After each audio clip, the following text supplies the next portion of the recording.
Hi friends, welcome to Lavanya's cooking kitchen. ఈరోజు మెంతికూర పప్పు ఎలా చేసుకోవాలో మనం చూద్దామా.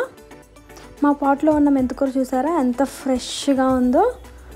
చూడండి, చూస్తుంటేనే ఎలా ఉందో, ఫ్రెష్గా ఉంది. నేను ఇది 1 డే మెంతులు నానబెట్టి తీసుకున్నాము. వన్ నైట్ మొత్తం మెంతులు నానబెట్టేసి పాట్లో వేసుకున్నాము, మట్లో వేసుకున్నాము. ఇది 10 days అయింది ఇది ఇలా వేసి. చూడండి ఎంత ఫ్రెష్గా ఉందో మెంతికూర. నేను తీస్తున్నాను చూడండి. ఈరోజు నేను దీంతోనే మెంతికూర పప్పు వండుదాం అనుకుంటున్నాను. హాఫ్ మెంతికూర తీస్తున్నాను. నెక్స్ట్ టైం ఇంకో హాఫ్ మెంతికూర తీసి పప్పులో వేసుకుంటాము.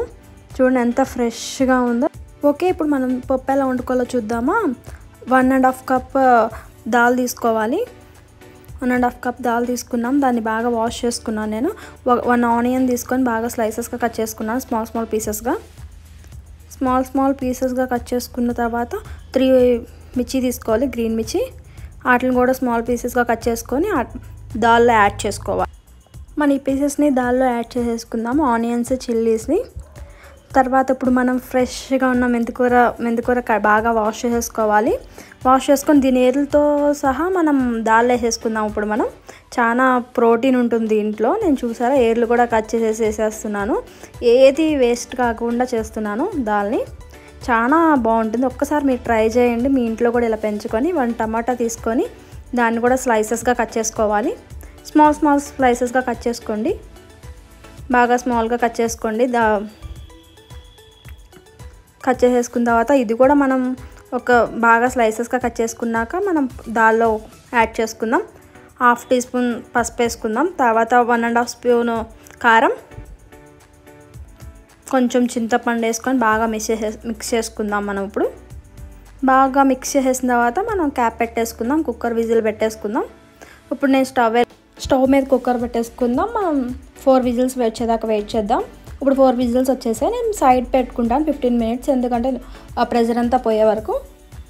15 minutes అయింది. విజిల్ తీద్దాం. నేను విజిల్ తీసాను. ఓపెన్ చేస్తే చూడండి దాల్ ఎంత మెత్తగా ఉడికిపోయిందో. ఆ ఏర్లు చూడండి ఎలా కనిపిస్తున్నాయో. ఇప్పుడు తగినంత సాల్ట్ వేసుకుందాం, కల్లుప్పు. దాన్ని బాగా స్మాష్ చేద్దాము. అది పప్పు గుత్తి అంటారు కదా, దాంతో బాగా తిప్పేసేయండి. బాగా మెత్తగా అయిపోయింది. ఇప్పుడు బాండీ తీసుకొని దాంట్లో 3 tablespoon ఆయిల్ వేసుకున్నాం. తర్వాత ఇప్పుడు ఏమైనా మనం రెడ్ చిల్లీ వేసుకుందాము. తర్వాత చున్నులపాయ వేసుకుందాం 4 రబ్బలు. జీలకర్ర వేసుకుందాం 1/2 tablespoon అండ్ తాలింపులు బాగా మిక్స్ చేసేసుకుందాం. కొంచెం వేగాక కరివేపాకు చూడండి ఎంత ఫ్రెష్గా ఉందో కరివేపాకు. ఇది చెట్టుదే. నేను కరివేపాకు వేసుకున్నాను. తర్వాత కొత్తిమీర వేసుకున్నాను. బాగా మిక్స్ అయిన తర్వాత ఇప్పుడు మనం మెదుపుకున్న పప్పు ఉంది కదా, ఆ పప్పుని వేసేసుకుందాము.